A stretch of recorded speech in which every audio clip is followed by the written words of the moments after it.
Hello, Raman sir. Yes, please. Yes, please. You can start the presentation now. Okay, I'm sharing screen. Yes.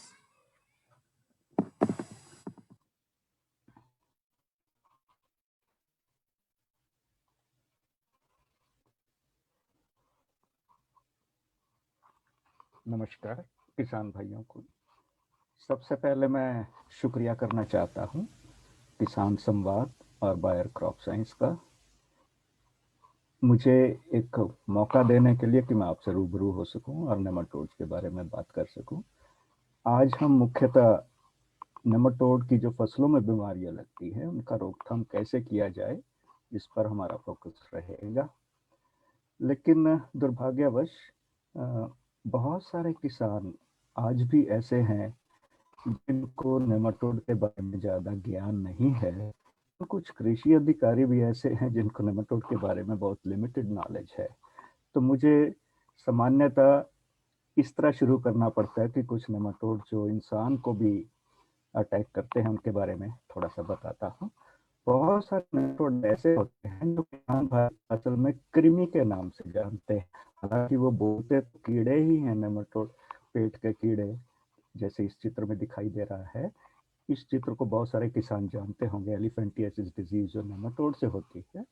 तो इस तरह बहुत सारे nematode कृमि जो इंसान को अटैक करते हैं, इसी तरह बहुत सारे कृमि पौधों को भी अटैक करते हैं।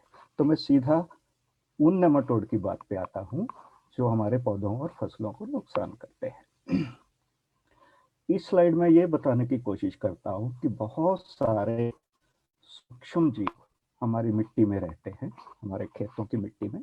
जैसे एक घन मिट्टी अगर किसी खेत की ली जाए तो उसमें बहुत सारे फंगस, बैक्टीरिया, प्रोटोजोआ वगैरह होते हैं। जैसे 400 ग्राम फंगाई होती हैं, 300 ग्राम के करीबन बैक्टीरिया होते हैं, प्रोटोजोआ होते हैं। उन्हीं के संग नेमाटोड भी रहते हैं उसी मिट्टी में। लेकिन नेमाटोड का आकार थोड़ा भिन्न होता है। ये देखिए इसमें दिखाया गया है, ये नेमाटोड टिपिकली इस तरह की शेप के होते हैं, सांप के आकार के। आप ऐसे समझिए कि ये ऐसे माइक्रोस्कोपिक स्नेक्स, सूक्ष्म सांप जो माइक्रोस्कोप में ही दिख सकते हैं, इनकी सांप जैसी आकार है। ये गोल रहते हैं और एवरेज औसतन लंबाई करीबन 1 मिलीमीटर के करीबन रहती है। ये सूत्रकृमि और नेमाटोड मिट्टी में कई तरह के होते हैं। कुछ पौधों को नुकसान नहीं भी करते, जैसे कि ऐसा है, ये एक नेमाटोड का चित्र है। लेकिन जो पौधों को नुकसान करते हैं उनकी एक खास पहचान होती है। उनके मुख में ये एक अंग होता है, सुई नुमा अंग, जो यहाँ बड़ा करके दिखाया गया है। वैसे इस चित्र में आप ये छोटी सी एक काली लाइन देख सकते हैं। इसके माध्यम से ये नेमाटोड मिट्टी में रह के पौधों की जो जड़ें होती हैं उसका रस चूसते हैं। मैं आपको इस और थोड़ा सा विस्तार में बताऊंगा। ये जो नेमाटोड पौधों को नुकसान करते हैं, इनकी भी कई तरह की प्रजातियां होती हैं। जैसे कुछ नेमाटोड ऐसे होंगे जो मिट्टी में ही रहेंगे लेकिन बाहर से ही जड़ों का रस चूसेंगे। इनका जो वे सुई नुमा अंग है जिसको हम स्टाइलेट बोलते हैं, वो बाहर से ही जड़ के अंदर घुस जाते हैं, जैसे इस चित्र में आप देख रहे हैं। और इससे वो जड़ का जो कोशिकाओं का रस है वो चूसते हैं। हम इनको एक्टोपैरासिटिक नेमाटोड बोलते हैं। होते ये हर खेत में है, हर फसल में है, लेकिन ज्यादा नुकसान नहीं करते, ऐसा हमारा अनुमान है। लेकिन कुछ नेमाटोड ऐसे होते हैं जो जड़ों के अंदर पूरी तरह घुस जाते हैं, जैसे कि ये, और जड़ के अंदर ही घूमते रहते हैं, वहीं अंडे देंगे, वहीं फीडिंग करेंगे। लेकिन कुछ ऐसे हैं जो फिक्स हो जाएंगे, एक बार मिट्टी से जड़ में घुस गए तो वो दोबारा नहीं चलते हैं। जैसे कि आधा शरीर इसका बाहर है, आधा अंदर है। और ये एक और सूत्रकृमि है जो पूरी तरह जड़ के अंदर घुस गया है। तो सबसे ज्यादा हानिकारक नेमाटोड इस कैटेगरी के होते हैं, इनको हम एंडोपैरासाइट्स बोलते हैं। और इनमें भी ये जड़ गांठ सूत्रकृमि, जिसको हम रूट नॉट नेमाटोड बोलते हैं, ये सबसे ज्यादा खतरनाक नेमाटोड है। ये देखिए, ये सुई के माध्यम से जड़ के अंदर अपना रास्ता भी बनाते हैं और कोशिकाओं का रस भी चूसते हैं, जड़ के अंदर घूमते रहते हैं। और ये देखिए, इस चित्र से आपको क्लियर होगा कि वो अपना भोजन कैसे ग्रहण करते हैं। ये जो सुई नुमा अंग है ये अपने शरीर से बाहर अंदर कर सकते हैं। ये पीछे इसके पाचन तंत्र से जुड़ा हुआ है और ये पंप नुमा अंग है जो फैलता है और सिकुड़ता है। जब ये फैलता है तो नेगेटिव प्रेशर के कारण जड़ों का रस अपने आप इस सुई के माध्यम से इसके अंदर आता है। तो नेमाटोड एक तरह से ऑब्लिगेट पैरासाइट है और सकिंग पेस्ट है। जैसे आप सकिंग पेस्ट, इंसेक्ट पेस्ट को तो जानते हो, तो नेमाटोड का भोजन ग्रहण करने का या पौधों को नुकसान करने का जो तरीका है वो सकिंग पेस्ट की तरह ही है। अब थोड़ा सा अंदाजा आपको बताता हूँ कि ये कितना नुकसान करते हैं हमारी फसलों में। एक अनुमान के अनुसार अगर हम सारे पेस्ट डिजीजेस, मतलब कीड़े, दूसरी बीमारियां, नेमाटोड मिला के अगर अनुमान लगाएं तो करीबन 500 बिलियन रुपए साल में हमारे देश में नुकसान करते हैं। इसका लगभग 20% हिस्सा खाली नेमाटोड के कारण है।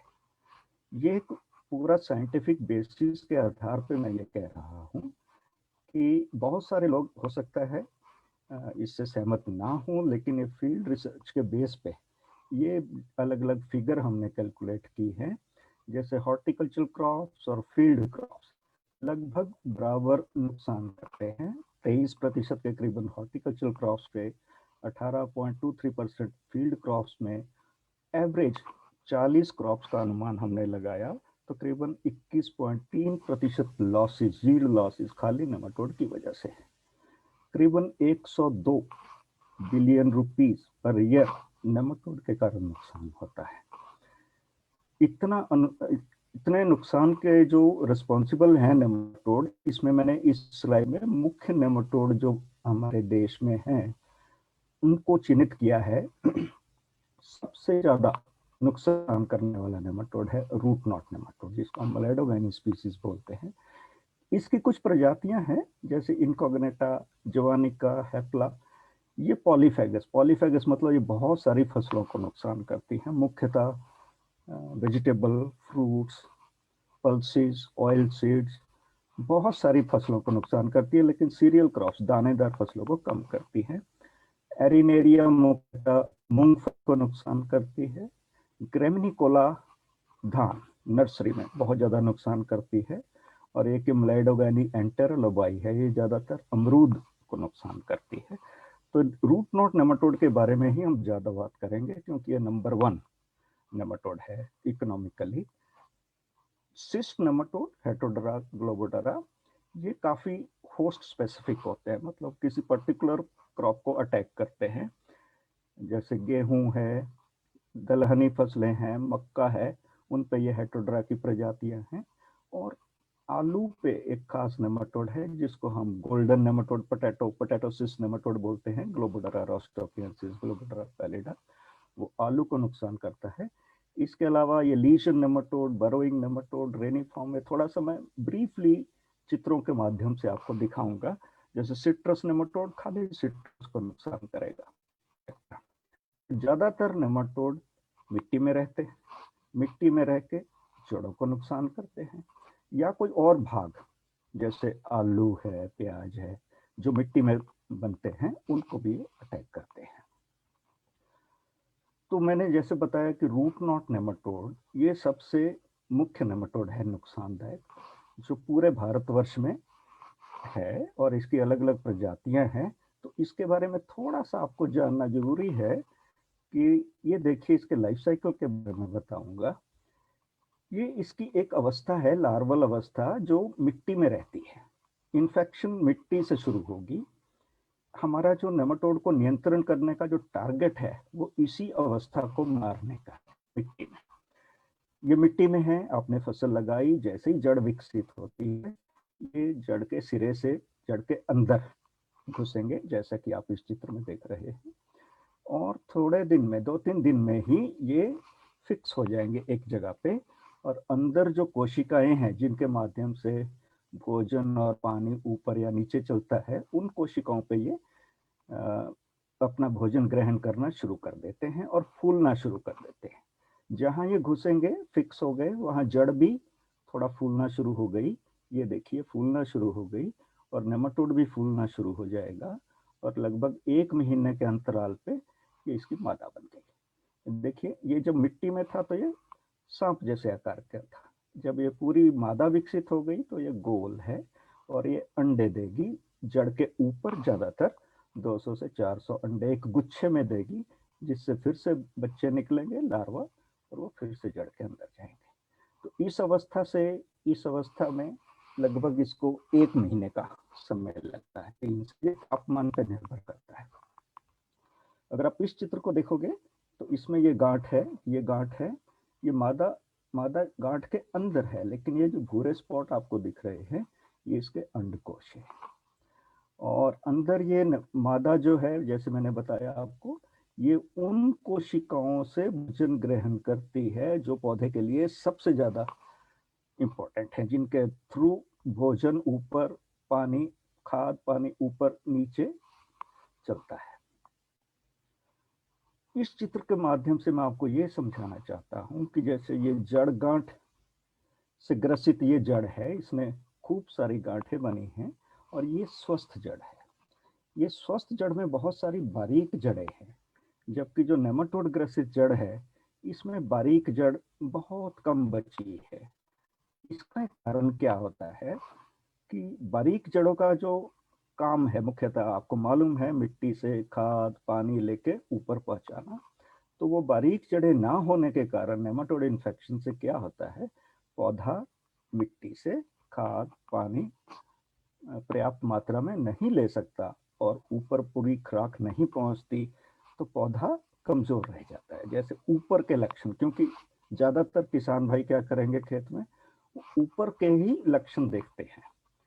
अब ये दो चित्र को आपस में कंपेयर करिए। जैसे ये स्वस्थ फसल है, ये नेमाटोड ग्रसित फसल है, इसमें जो लक्षण आपको ऊपर दिखते हैं वो पीलापन, बौनापन वगैरह इस तरह के लक्षण दिखते हैं। मैं आपको एक चीज पूरी तरह समझाना ये चाहता हूं कि नेमाटोड के जो नुकसान के लक्षण है ऊपर, वो स्पष्ट नहीं होते, क्योंकि जो भी नुकसान कर रहा है नेमाटोड वो ज्यादा जड़ों पे कर रहा है। नुकसान जड़ पे हो रहा है, ऊपर उसका मैनिफेस्टेशन है, ये देखिए। तो इससे हम दावे से नहीं कह सकते कि ये क्या समस्या है इस खेत में। ये खाद की कमी, पानी की कमी, दीमक का अटैक, कुछ भी हो सकता है तो खाद की ही कमी, लेकिन वो किसके कारण है, नेमाटोड के कारण, क्योंकि नेमाटोड ने जड़ों को नुकसान किया, खाद ऊपर नहीं पहुंच रही। तो ज्यादातर किसान इसको न्यूट्रिशन डेफिशिएंसी, खाद की कमी, पानी की कमी समझ के छोड़ देते हैं। तो ज्यादातर नेमाटोड जनित बीमारियां खेतों में अज्ञानता के कारण अच्छी तरह डायग्नोज नहीं होती। जब वो पूरी तरह अच्छी तरह डायग्नोज नहीं होती तो उनका नियंत्रण भी पूरी तरह नहीं हो पाता। ये एक विडंबना है नेमाटोड की बीमारियों के साथ। तो अब मैं आपको कुछ लक्षण दिखाऊंगा, अलग अलग फसलों में नेमाटोड के लक्षण क्या होते हैं। जैसे ये राइस पे, इसकी एक खास प्रजाति है जिसको हम बोलते हैं म्लेडोगाइनी ग्रेमिनिकोला, ये खाली राइस को अटैक करती है। नर्सरीज में इसके लक्षण बहुत स्पष्ट दिखते हैं, ये आप देख रहे हो, दूर से आपको पीलेपन पे दिखेगी ये नर्सरी, लेकिन अगर आप इसकी जड़ को गौर से देखेंगे तो आपको इसमें छोटी छोटी गांठें दिखेंगी, और क्लोज से देखेंगे तो आपको ये गांठें दिखेंगी, लेकिन ये गांठें बहुत छोटी हैं, ये मुड़ भी जाती है, जड़ के टिप पे होती है, जैसे हॉकी की स्टिक होती है, लगभग इस तरह की जड़ें दिखेंगी आपको, गांठें। ये दूसरी प्रजाति है जो अमूमन सब्जियों में, फलों में अटैक है। टमाटर है, चाहे बैगन की फसल है या मिर्ची की फसल है, इनमें गांठें काफी स्पष्ट दिखती हैं। और बहुत सारे सब्जी के खेत जितने भी होते हैं उनमें अमूमन ये नेमाटोड देखने में मिलता है। तो टमाटर, बैंगन, मिर्ची में बहुत छोटी गांठें बनती हैं, इनकी बनिस्बत टमाटर बैंगन की कंपैरिजन में मिर्ची में बहुत छोटी गांठें बनती हैं। लेकिन सबसे बड़ी गांठ बनती है कुकुरबिट्स। कुकुरबिट्स मतलब जो कद्दू जाति की फसलें होती हैं, घिया, तोरी, टिंडा, करेला वगैरह, इनमें बहुत बड़ी बड़ी गांठें बनती हैं, बहुत स्पष्ट होती हैं। और आलू या और जो भी, पहले तो जैसे आलू की फसल है, शुरू में अटैक जड़ों पे होगा, लेकिन जैसे आलू बनने लगते हैं तो वो इस पे अटैक करते हैं। और ये देखिए, ये जैसे चेचक निकल आती है, उस तरह के ये सिम्टम इसके आलू में बनते हैं। इसको अगर आप काटोगे तो आपको दिखेगा, ये जो बाहर का हिस्सा है, इसमें लाल लाल से आपको डॉट दिख रहे हैं, जो ये नेमाटोड इसके अंदर हैं। इसी तरह गाजर, मूली, शलगम जैसी फसलें हैं, इनमें अक्सर आपने देखा होगा ये फोर्किंग हो जाती है, फिंगर बन जाती है गाजर की। और ये देखिए, ये तो बहुत बुरी तरह ग्रसित है। ये सब किसानों के खेतों से ही ली हुई गाजर है। तो इसमें जो है क्वालिटी का बहुत ज़्यादा नुकसान होता है इस तरह की फसल में, आलू में भी और इस तरह की फसलों में। चाहे वो तादाद में इतना ना हो, लेकिन क्वालिटी में इतनी ज़्यादा नुकसान नहीं भी हुई, क्वालिटी में इतना भारी नुकसान है कि ये मंडी में फसल ये बिकेगी नहीं, तो लगभग 0% इसमें बचेगी फसल। पूरी तरह नुकसान हुआ। केले में रूट नॉट के इन्फेक्शन ऊपर वही है, स्पष्ट नहीं है, बस पीलापन वगैरह है, लेकिन जड़ों को देखेंगे तो इसमें ये देखिए, ये जड़ों के टिप हैं, इसमें ये फूल गई, ये फूल गए, और ये कई बार कालेपन पे भी आएगी ये जड़। इस तरह के लक्षण आपको रूट नॉट नेमाटोड को केले की फसल में दिखाई देंगे। ये मिर्ची की बात मैं कर रहा था पहले। मिर्ची में टमाटर, बैंगन या दूसरी फसलों की अपेक्षा बहुत छोटे छोटे गौल बनते हैं। तो कई बार किसान भाई इसको हो सकता है नोट ना कर पाए, लेकिन बहुत गौर से देखेंगे तो इसमें बहुत भारी इन्फेक्शन है मिर्ची की फसल में। और ये अदरक का खेत, ऊपर से देखिए, इसमें नेमाटोड नहीं है या नाम मात्र का है, और इसमें बड़ा भारी नेमाटोड अटैक है। लेकिन अगर आप इसको देखोगे, इसकी जड़ें देखोगे, तो ये देखिए, इसमें गॉल कुछ इस तरह के दिखेंगे। ये टमाटर और बैंगन वगैरह या कद्दू जाति की फसलों से काफ़ी भिन्न है। तो इनको पहचानना, इसलिए मैं आपको अलग अलग फसलों में इसके लक्षण दिखा रहा हूँ, ताकि आप पहचान। अनार की फसल है। अब ये देखिए, पूरा पेड़, ये लगभग पूरा पेड़ आपको पीलेपन पे दिखाई दे रहा है। इस पेड़ की बनिस्बत जो थोड़ा हरा है, इसमें देखिए आपको पूरी पत्ती इसकी पीली पड़ गई है और ये झड़ने लग जाएगी और खाली शाखाएं दिखने लग जाएंगी। लेकिन अगर आप इस तरह के पेड़ की जड़ को देखोगे तो ये रहे, इसकी जड़ में जो गांठ बनी है, ये इस तरह की कुछ आपको क्लियर दिखेंगी। टमाटर, ऊपर के लक्षण, अभी तक ठीक दिख रहा है पौधा, लेकिन फिर ये मुरझाने लगेगा और मुरझा के एकदम ये सूखना शुरू हो जाएगा और अल्टीमेटली मर भी जाता है। देखिए, अगर नेमाटोड अकेले का अटैक होगा तो आमतौर पे पौधा मरता नहीं है, लेकिन नेचर में अक्सर ऐसा होता है कि जिस फसल को रूट नॉट नेमाटोड लगा जड़ में, गांठों से कुछ केमिकल निकलते हैं मिट्टी में। उन केमिकल्स के कारण जो दूसरे रोग करने वाले जीवाणु हैं मिट्टी में, वो जड़ की तरफ आकर्षित होते हैं। जड़ की तरफ आकर्षित होते हैं तो सड़न गलन रोग शुरू हो जाता है। जब सड़न गलन रोग शुरू होगा, जब विल्ट रोग शुरू होगा, तो ऐसे लक्षण आएंगे। अमूमन देखा गया है कि जो टमाटर की फसल है, इसमें नेमाटोड और बैक्टीरियल विल्ट दोनों का अटैक होता है। और जिस फसल में नेमाटोड है, उसमें बैक्टीरियल विल्ट का अटैक काफ़ी ज़्यादा होता है। राल्स्टोनिया सोलेनेसिस जिसको बोलते हैं, वो विल्ट का अटैक बहुत ज़्यादा होगा। तो ये चित्र वही दर्शा रहा है। इसी तरह जो मैं कद्दू जाति की फसलों की बात कर रहा था, उसमें गांठें बहुत बड़ी बड़ी बनती हैं। ये देखिए, शुरू में ये गांठ नेमाटोड ने बनाई, लेकिन इन गांठों की तरफ दूसरे रोग करने वाले फंगस, बैक्टीरिया आकर्षित हो गए, तो यही जड़ गलने लग गई। ये देखिए, ये जड़ जैसे ही गलेगी तो ये खड़ी की खड़ी फसल पहले ऐसी थी, अब ये ऐसी हो गई, तो ये अचानक मरने शुरू हो जाएंगे पौधे। तो इसको हम डिजीज कॉम्प्लेक्स बोलते हैं। इस तरह की सिचुएशन को हम डिजीज कॉम्प्लेक्स बोलते हैं। ये बहुत सारी फसलों में वैज्ञानिक तौर पे प्रमाणित है, ये डिजीज कॉम्प्लेक्स, जिसमें शुरुआत नेमाटोड करता है, लेकिन दूसरे फंगस बैक्टीरिया, रोग करने वाले फंगस बैक्टीरिया जो मिट्टी में मौजूद हैं वो इन्वॉल्व हो जाते हैं, वो सीन में आ जाते हैं। तो अक्सर ये डिजीज कम्प्लेक्स वाली स्थिति बनती है खेत में। ये अमरूद में बहुत ज़्यादा कॉमन है। देखिए ये पीली पत्ती हुई, झड़ने लगी, लेकिन जैसे आप जड़ देखेंगे इसकी तो एकदम ये गांठ वाली जड़ है भरपूर, और इन्हीं गांठों पे ये फंगस का अटैक है, फ्यूसेरियम। ये देखिए ये फफूंद आप देख सकते हैं, ये हम इसमें से आइसोलेट करके आइडेंटिफाई करते हैं, फ्यूसेरियम सोलेनाई। तो ये भी एक डिजीज कम्प्लेक्स की सिचुएशन है। गुआवा विल्ट आपने सुना होगा।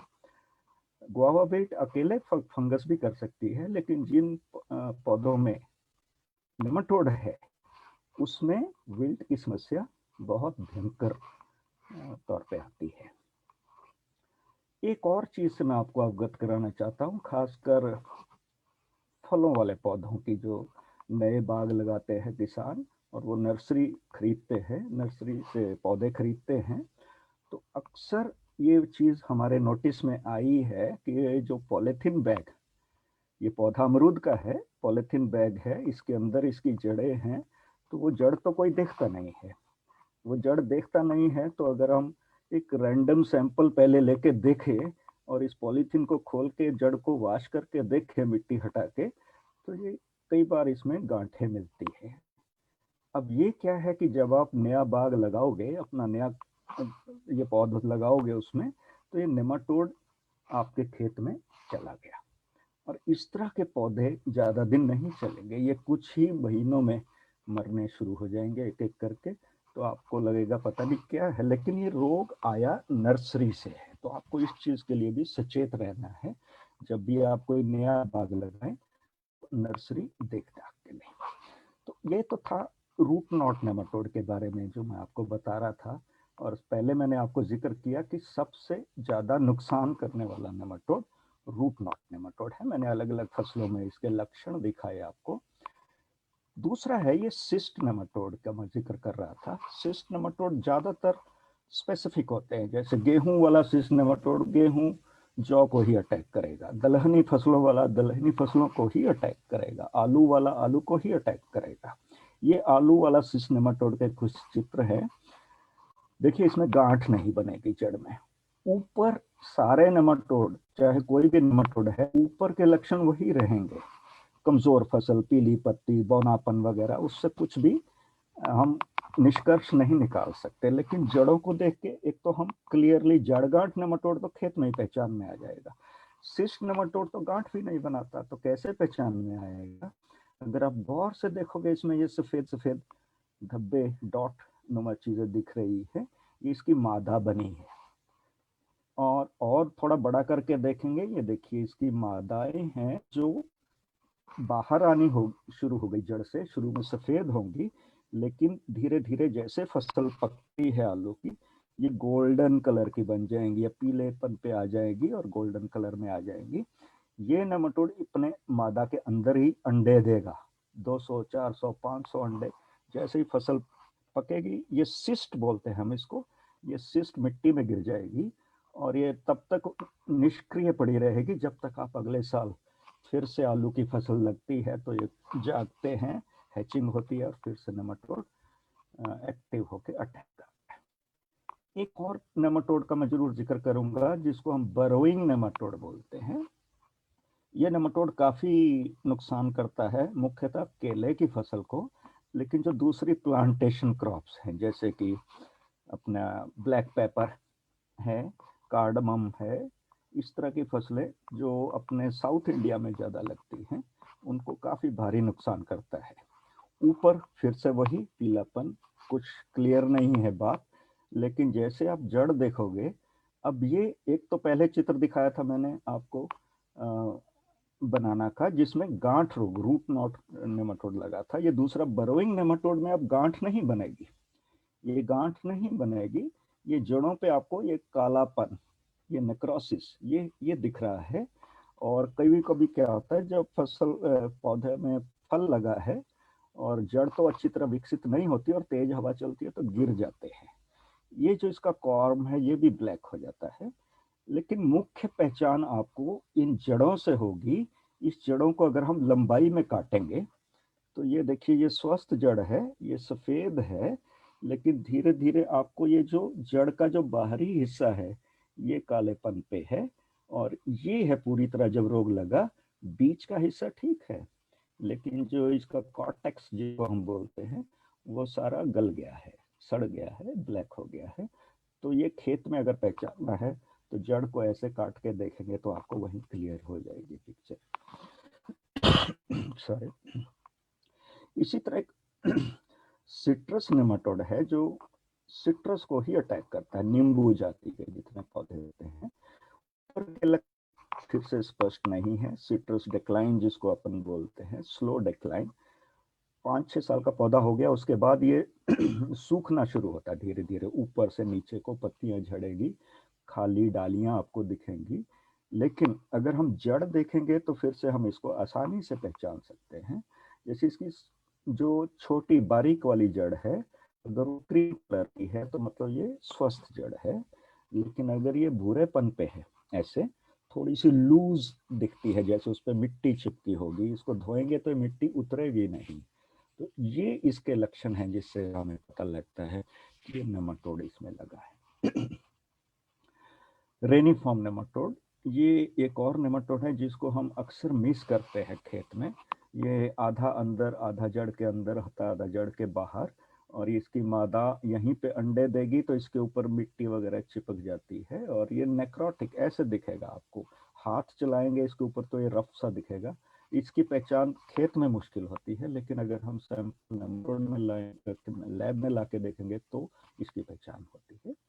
तो जैसा मैं बता रहा था कि अमूमन जो नेमाटोड है पौधों को नुकसान करने वाले, करीबन 90% मिट्टी में है और जड़ों को नुकसान करते हैं। बहुत थोड़े से ऐसे नेमाटोड हैं, हार्डली 10%, जो पौधों के ऊपरी भाग को नुकसान करते हैं। उसमें से एक उदाहरण मैं आपको ये दिखा रहा हूँ, जिसको हम white tip disease of rice बोलते हैं। ये बीज जनित है और इसका लक्षण है जब पौधा के जो पत्ती है उसका टिप करीबन 2-3 सेंटीमीटर पोर्शन ये सफेद सा होकर सूख जैसे जाएगा और लटक जाएगा, ये इसका लक्षण होता है।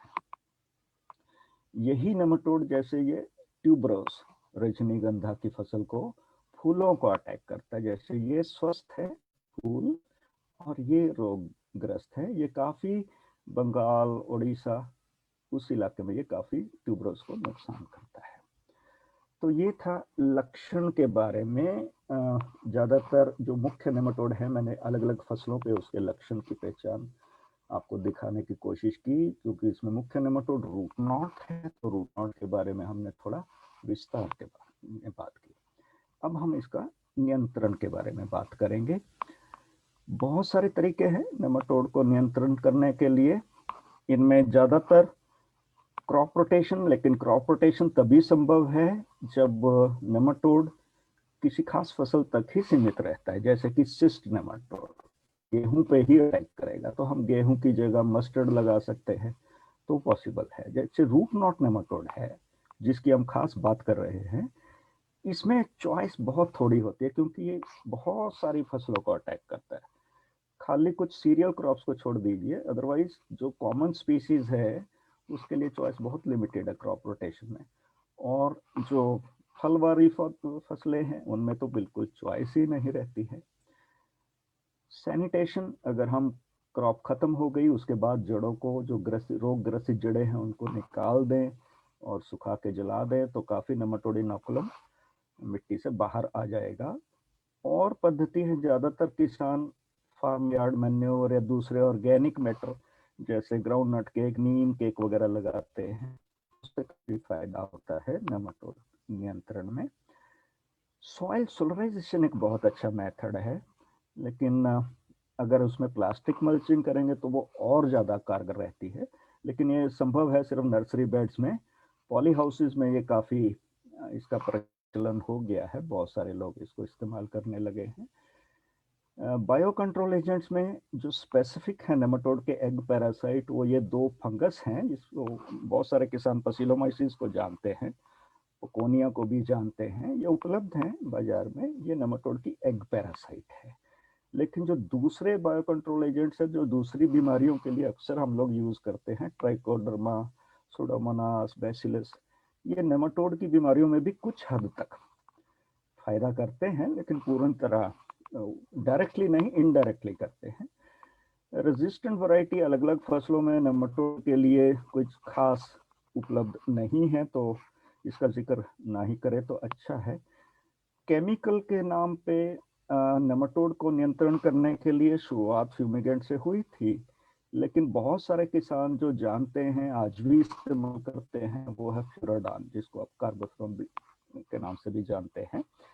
लेकिन अब क्या है कि सरकार इस तरह के जो केमिकल्स हैं, कार्बामेट्स है, ऑर्गेनोफॉस्फेट्स है, क्योंकि वातावरण को ये बहुत हानिकारक है, तो इनको सरकार अब फेज आउट कर रही है। कुछ हो चुके हैं, पहले ही हो चुके हैं, बाकी धीरे धीरे हो रहे हैं। लेकिन उनके रिप्लेसमेंट के लिए आज हमारे पास कुछ नए मॉलिक्यूल्स आए हैं, और पिछले 2-3 साल की ये परिस्थिति बनी है कि सरकार ने कुछ 2-3 ऐसे केमिकल्स को मंजूरी दी है जो वातावरण के लिए काफी हद तक सुरक्षित है। तो अब हम उनकी बात करेंगे। ये कुछ मैं सोलराइजेशन की पिक्चर दिखा रहा था आपको। डीप समर प्लोइंग मई जून के महीने में ही संभव है। नर्सरी बेड्स को पॉलीथीन से कवर कर दें, या पॉली हाउस में 25 माइक्रोन का ट्रांसपेरेंट पॉलीथीन लगाएं तो अंदर तापमान 60-62 डिग्री तक पहुंच जाता है, जिससे काफी सारे नेमाटोड मर जाते हैं।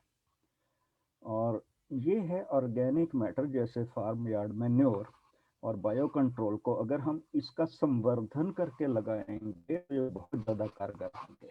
यही गोबर की खाद है, अच्छी गली सड़ी हुई। इसमें अगर हम Pseudomonas fluorescens, Trichoderma harzianum, Trichoderma viride, Paecilomyces lilacinus, इसमें मिक्स करके हल्की नमी और हवा का इसको उपलब्ध रहे और ढकी रहे, धूप ना लगे, तो इसको पलटी करते रहते हैं एक हफ्ते बाद, तो इस पूरे FYM में ये बायो कंट्रोल एजेंट अच्छी तरह मल्टीप्लाई कर जाते हैं, इनकी संख्या बहुत ज़्यादा बढ़ जाती है। अगर इस तरह ऑर्गेनिक मैटर को बायो कंट्रोल एजेंट से संवर्धन करके हम इस्तेमाल करेंगे तो उसकी जो क्षमता है नेमाटोड कंट्रोल की वो काफ़ी हद तक बढ़ जाती है। तो ऐसे उपयोग करें तो ज़्यादा अच्छा है। आइए अब हम उन केमिकल्स की बात करें जो मैं कह रहा था कि नए केमिकल जो अभी आए हैं, सरकार ने मंजूरी दी है। इसमें से 2 हैं फ्लुएनसल्फोन, ये निमेटिसाइड है, दानेदार है, इसको निमिट्स के नाम से ये मार्केट में आई है। और दूसरा ये फ्लूपायरा, ये लिक्विड फॉर्मुलेशन है जो निमेटिसाइड और साथ में इसमें फंजीसाइडल प्रॉपर्टी भी है, और ये वेलम प्राइम के नाम से मार्केट में आया है। बायर कंपनी ने लॉन्च किया है, ये अदामा कंपनी ने लॉन्च किया है। और वो जो मैं पसिलोमाइसिस का जिक्र कर रहा था, अब उसका नाम परपुरियोसिलिम लिलेसिनस हो गया है। इसको भी सरकार ने अब रेगुलर रजिस्ट्रेशन कर दी है। टी स्टेन्स कंपनी का जो आइसोलेट है उसको रेगुलर रजिस्ट्रेशन मिल गई है। तो ये 3 प्रोडक्ट पिछले 3 साल में रजिस्ट्रेशन सरकार ने मंजूर की है। मैं आपको विस्तार में वेलम प्राइम के बारे में बताऊंगा, वो इसलिए क्योंकि मैं इसके साथ जुड़ा हूँ, मैं बायर क्रॉप साइंस के साथ जुड़ा हूँ पिछले 2 साल से। तो इसका उपयोग, इसको लगाने के विधि, इसके रिजल्ट्स और इन सब चीज़ों से मैं एसोसिएटेड रहा हूँ, तो मैं इसलिए इसके बारे में आपको पूरी डिटेल में बताऊंगा।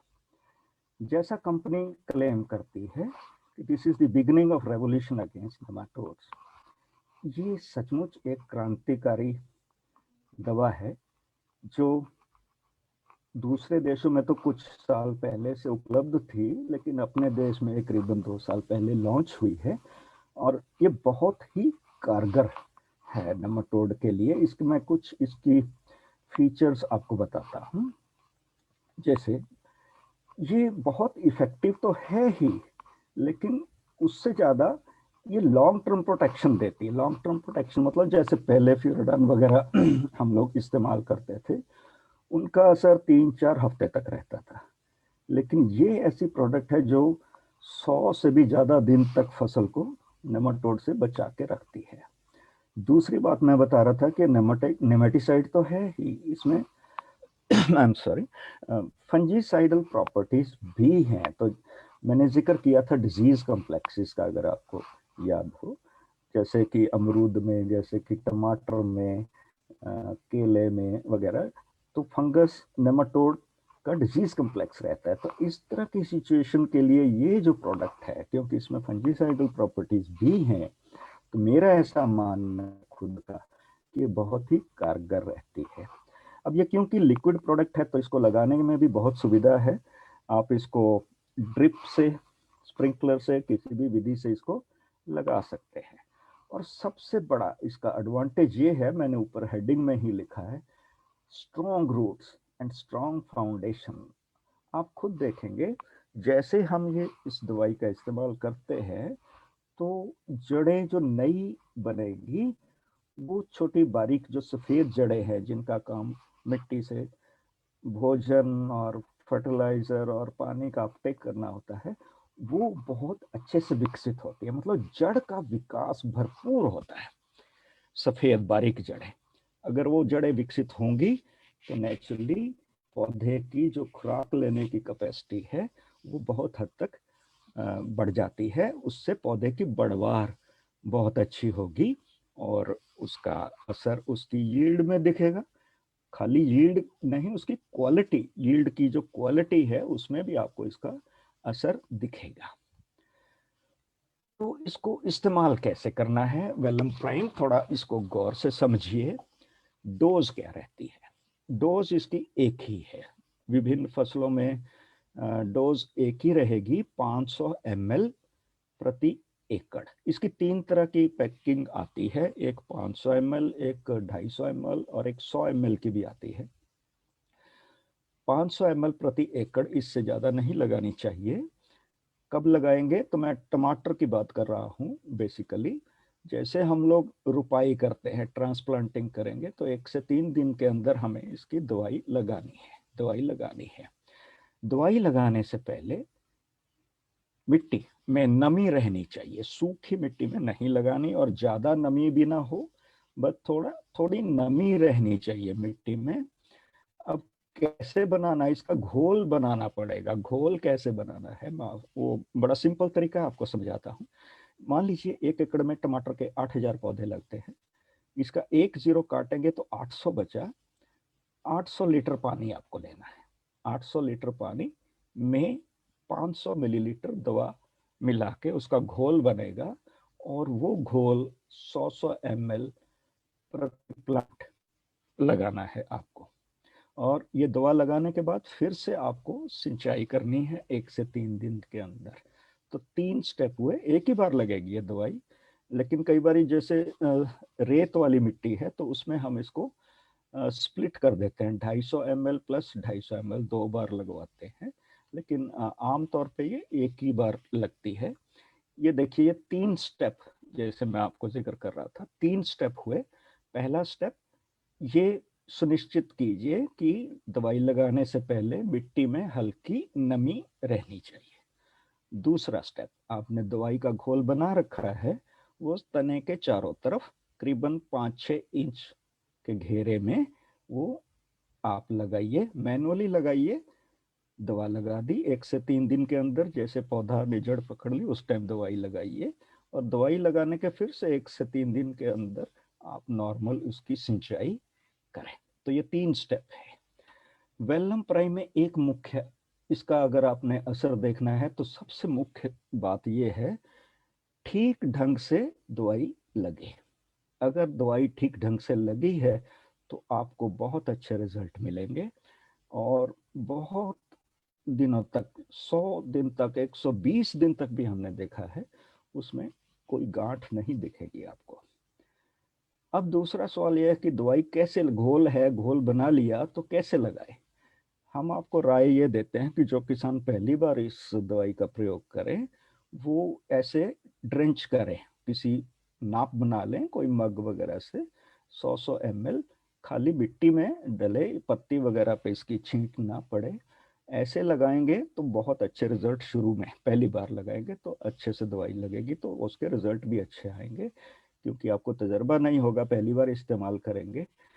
लेकिन बहुत सारे किसानों का ये सवाल होता है, जी इतने हजारों की संख्या में पौधे हैं, तो एक एक पौधे में मैनुअली लगाना तो बहुत मुश्किल है। बात ठीक है, तो उसके लिए एक और तरीका ये है कि यही घोल आप स्प्रेयर की टंकी में डालें और इस फुहारे की जो नोजल है उसको थोड़ा लूज कर ले ताकि मोटी बूंद निकले।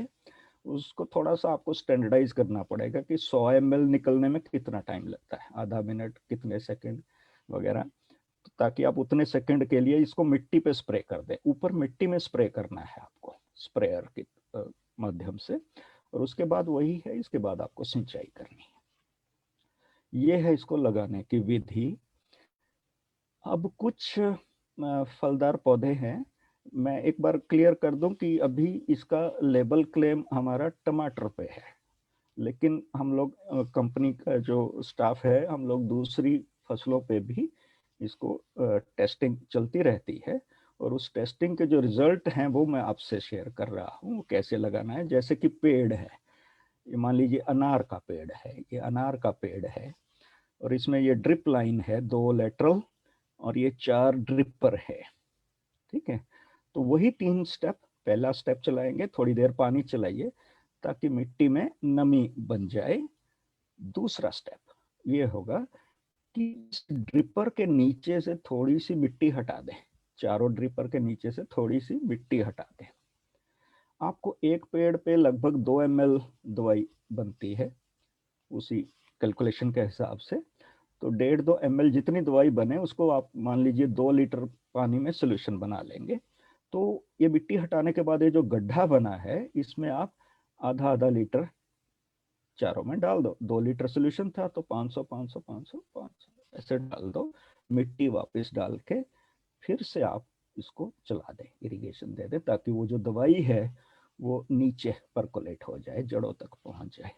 इतनी देर चलाना है ड्रिपर कि आपको दवाई लगाने के बाद तीसरे स्टेप में इतनी देर चलाना है कि दवाई आखिरी जड़ तक पहुंच जाए। अभी कितनी देर चलाना है ये निर्भर करेगा किस तरह की मिट्टी है वगैरह वगैरह, उसका प्रेशर और बहुत सारी फैक्टर हैं। तो ये ड्रिपर से ऐसे आप पेड़ों में लगा सकते हैं। एक और आपको तरीका मैं आपसे शेयर कर सकता हूँ, हमने ट्राई किया है और कामयाबी से किया है। जैसे फ्रूट्स की नर्सरीज है, मान लीजिए अमरूद की नर्सरी है, 1 एकड़ एरिया है, ये 1 एकड़ एरिया है, 1 एकड़ एरिया में 50 से 80 होंगे पॉलिथीन में। तो इसके अलग अलग बेड नॉर्मली बनाते हैं नर्सरी वाले, ऐसे ये 20 बेड मैंने इसमें दर्शाए हैं। तो एक बेड में करीबन 2500 से 4000 पॉलिथीन बैग होंगे, लेकिन इसका जो लेवल है वो मिट्टी के लेवल से थोड़ा सा नीचे रहेगा, ताकि जो उसका मुंह है, पॉलिथीन बैग का जो मुंह है वो मिट्टी के लेवल से थोड़ा सा नीचे रहेगा। तो ये सिंचाई के लिए ये चैनल बनी हुई है। सिंचाई के लिए चैनल बनेगी तो आपको पहले घोल बनाना है, वैसे दवाई का 500 ml दवा 100 लीटर पानी, 500 ml दवा 500 लीटर पानी में घोल बना लिया। अब आप ये सिंचाई पहले पानी चलाइए, जब बेड आधा भर जाए उसके बाद इसके मुंह पे आप 25 लीटर दवाई का सोल्यूशन छोड़ दें धीरे धीरे, वो पानी के साथ पूरे बेड में फैल जाएगा, पॉलिथीन बैग्स के अंदर चला जाएगा। ऐसे आप एक एक करके अलग अलग बेड्स में खोलते जाए, दवाई मुंह पे डालते जाए, तो इस तरह आपको दवाई लगा सकते हैं। हमने ट्राई किया है और बहुत अच्छे इसके रिजल्ट आए भी हैं। अब मैं आपको जैसे शुरू में बता रहा था कि लेबल क्लेम अभी टमाटर पे ही है, तो मैं आपको कुछ रिजल्ट दिखा रहा हूँ, टमाटर के भी दिखाऊंगा, कुछ और फसलों के भी रिजल्ट दिखाऊंगा, कितनी एफिकेसी है अलग अलग फसलों पे ये दवा लगाने की। जैसे ये है टमाटर की जड़ है, बिना दवाई वाला, ये देखिए रोग लगभग 80% है। ये 500 ml की डोज जो लगाते हैं हम वेलम, लगभग 97 98 97 98% नेमाटोड कंट्रोल में है। ये फायदा है इसका। और ये है 103 दिन के बाद जड़ों की हालत, ये 120 दिन तक हमने देखा इस दवाई का असर अमूमन रहता है। अब देखिए पैदावार में कितनी कमी बढ़ोतरी होती है। बिना दवाई के 16.5 टन प्रति हेक्टेयर, नॉर्मल जो डोज है 500 ml प्रति एकड़ मैंने बताया था, 23.7 टन प्रति हेक्टेयर। और अगर हम स्प्लिट लगाते हैं 250 प्लस 250, 22.5 टन प्रति हेक्टेयर। ये 4 पिकिंग तक का डेटा है, हमारे जो एक्सपेरिमेंट करते हैं उसका डेटा है। पैदावार में बढ़ोतरी तो होती ही होती है, आपको पिकिंग भी ज्यादा मिलती है। पिकिंग ज्यादा मतलब यील्ड ज्यादा मिलेगी ही, लेकिन खाली यहीं तक बात सीमित नहीं है। वो फ्रूट की जो क्वालिटी है उसमें भी काफी फर्क दिखेगा आपको। यहाँ कुछ डेटा ग्राफ से दिखाया गया है। ये बिना दवाई वाला एक फ्रूट का वजन इतने ग्राम, ये वेलम प्राइम 500 वाला और 250 प्लस 250 वाला, और ये कंट्रोल दूसरा। इस तरह आपको इसका असर आपको फसल की क्वालिटी में भी दिखेगा। क्वालिटी में सुधार होगा तो नेचुरली मार्केट में आपको उसका प्राइस भी ज्यादा मिलेगा। जैसे अब केले के ऊपर रिजल्ट देखिए। ये बिना दवाई वाला, ये गांठ खूब बनी हुई है और जड़ की लंबाई देखिए करीबन 20 सेंटीमीटर। और ये वेलम प्राइम लगाई तो जड़ की लंबाई देखिए 90 सेंटीमीटर तक गई और कोई गांठ नहीं है। 250 प्लस 250 करके लगाई तो 40 सेंटीमीटर गई और कोई गांठ नहीं है। मिर्ची में चिलीज, ये एरिया है ट्रीटेड, देखिए लश ग्रीन, और ये अनट्रीटेड है दवाई बिना दवाई का। इसमें वो पीलापन वगैरह वो दिखाई दे रहा है पत्तियों में आपको। नार में बहुत अच्छे रिजल्ट मिलते हैं। ये जड़ उस पौधे से है जहाँ दवाई 90 दिन बाद, दवाई लगाने के 90 दिन बाद कोई गांठ नहीं, और ये बिना दवाई वाला गांठ से भरपूर है। इवन पत्तियों का साइज भी आपको फर्क दिखेगा, 2 इंच और लगभग 3 इंच पत्ती, ट्रीटेड अनट्रीटेड। और फल का जो घेरा है उसमें भी आपको फर्क दिखेगा। ये लगभग 27-28 और वो 22-23 के करीबन है। तो इस तरह क्वालिटी में भी खूब फर्क आता है। गाजर पे हमने काफी ट्रायल करे हैं। ये देखिए, ये अनट्रीटेड और ये treated। इसी तरह ये है अदरक में, जो ये ट्रीटेड फील्ड है, ये अनट्रीटेड फील्ड है। बहुत अच्छा इसका रिस्पांस मिलता है जिंजर पे। तो इस तरह मैं आपको अलग अलग फसलों में जो हमने अपने इंटरनल ट्रायल है उसके बेसिस पे आपसे शेयर कर रहा था। तो आखिर में अब मैं मोटी मोटी बात एक बार और दोहराना चाहता हूँ। जैसे नेमाटोड, कोई भ्रांति ना रहे, ये कृमि है और मिट्टी जनित है, मिट्टी से ही आएंगे। लेकिन जो पौध हम लाते हैं नर्सरी से, उसके साथ भी देखा गया है अमूमन ये आ जाता है। तो उसके लिए सतर्क रहें। इसकी पहचान, नेमाटोड बीमारी की पहचान ऊपर से कभी नहीं होगी, क्योंकि लक्षण स्पष्ट नहीं होते हैं। तो आपको जड़ तो देखनी ही पड़ेगी। जड़ से देखेंगे तभी नेमाटोड बीमारी की पहचान ठीक से हो पाती है। और ऊपर जो है वो खाली पीलापन, बौनापन, पैदावार में कमी, फ्रूट की क्वालिटी में गिरावट वगैरह इस तरह के लक्षण दिखेंगे जो स्पष्ट नहीं हो पाते। और जहाँ नेमाटोड है वहाँ विल्ट वगैरह, रॉटिंग की बीमारी भी ज़्यादा बढ़ती है। और वेलम एक क्रांतिकारी दवाई है जो अब उपलब्ध है मार्केट में। और इसकी डोज बेसिकली वही रहती है 500 ml प्रति एकड़। दवाई लगाने के लिए कुछ शर्तें हैं, जैसे पहले से वो थोड़ी नमी जरूर होनी चाहिए मिट्टी में, दवाई ठीक ढंग से लगे, और दवाई लगाने के बाद जो सिंचाई करनी है वो प्रचुर मात्रा में हो, ताकि दवाई आखिरी जड़ तक पहुंच जाए। और दवाई का असर आपको कुछ ही दिनों में, 2-3 हफ्ते में स्पष्ट दिखने लगेगा। जो सफेद बारीक जड़ें भरपूर मात्रा में बनेगी, जिसमें कोई नेमाटोड इन्फेक्शन नहीं होगी, और खाद पानी इस्तेमाल ठीक ढंग से होगा, तो आपको ऊपर भी पौधे का जो फुटाव है, बढ़वार है, उसमें भी पूरा फर्क नजर आएगा।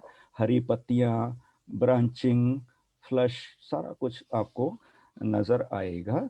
और पैदावार में बढ़ोतरी तो होगी होगी, और साथ में जो उसकी क्वालिटी है वो भी आपको फर्क नजर आएगा।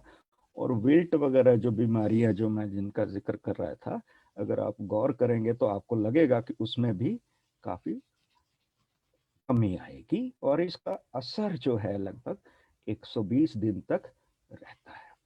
तो ये सारी बातें मैंने अपनी तरफ से कोशिश की है आपको इसके प्रति एजुकेट करने की, नेमाटोड के प्रति, और खासकर ये जो टेक्नोलॉजी अब उपलब्ध है उसके बारे में। बहुत बहुत धन्यवाद आपका। Thank you very much. Thank you sir. Sir प्रश्न आए हैं थोड़े, मैं हाँ जी, बोलूँ? हाँ जी बोलिए। ऑनियन नेमाटोड के बारे में किसी ने पूछा है। हाँ, अनियन नेमाटोड के बारे में अक्सर कुछ रिपोर्ट्स आ रही हैं।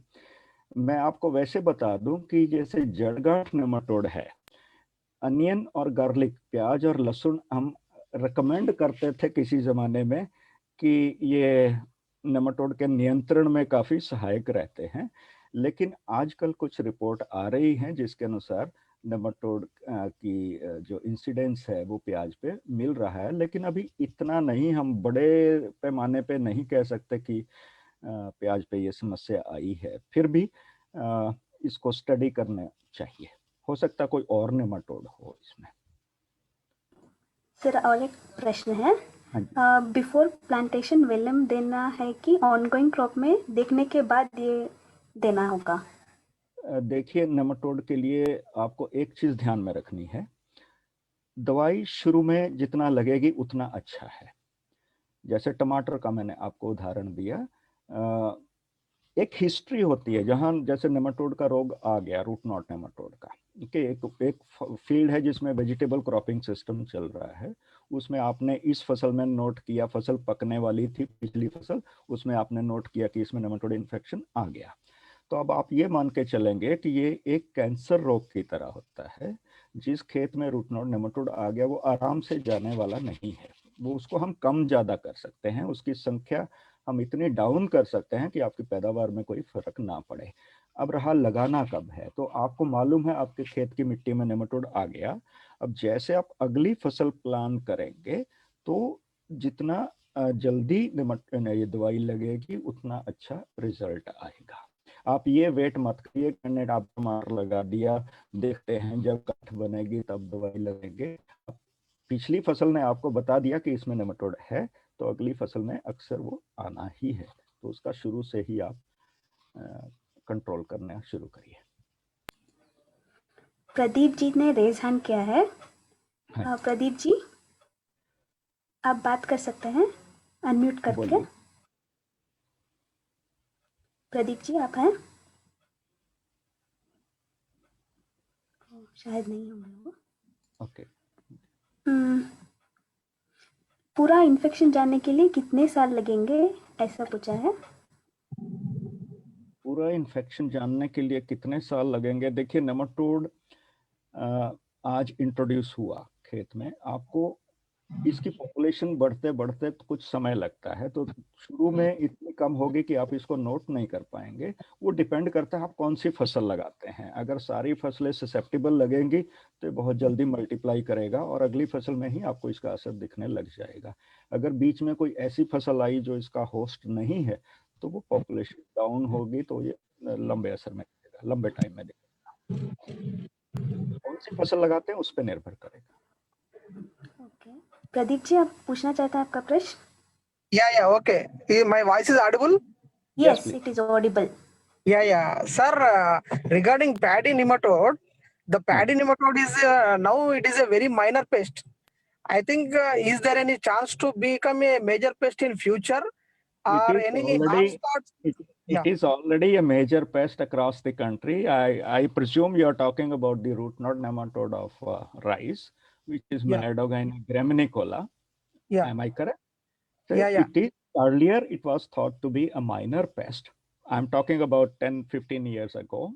But according to our recent surveys and studies, its incidence is present from Kashmir to Kanyakumari and from Gujarat to eastern parts of the country, all across the country.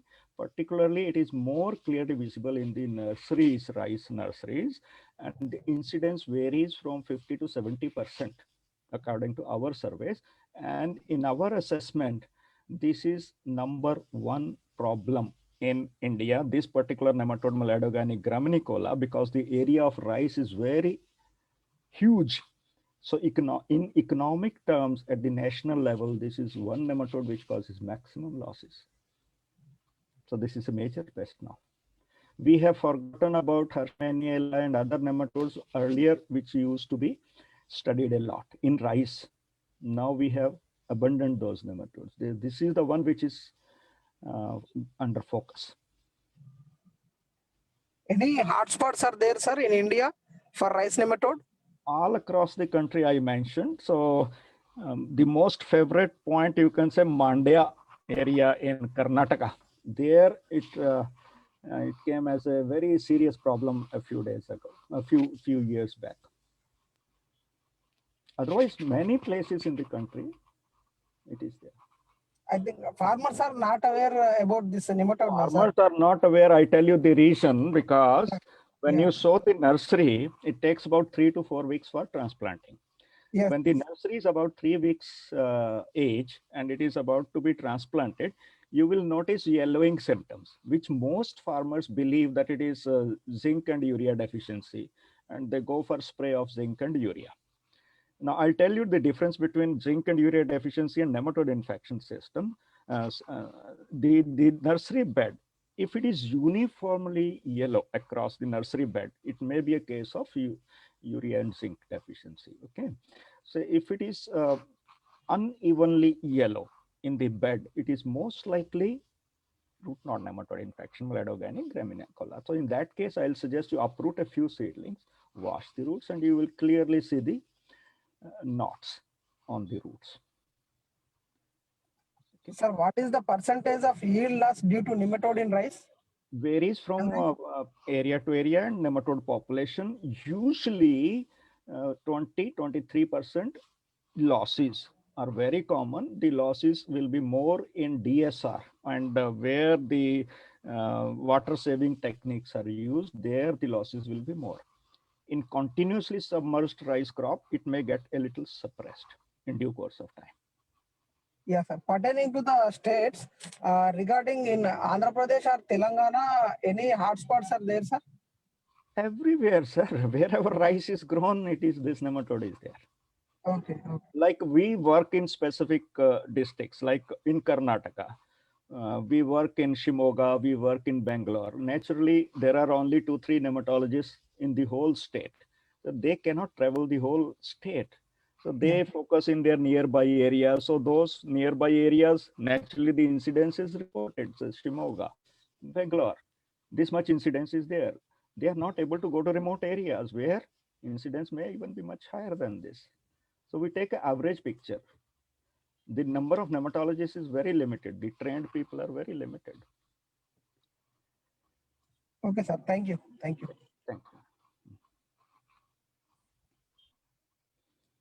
Yes, sir. Thank you. Any other question, please? No, sir. All right. Thank you, sir. Okay. My pleasure.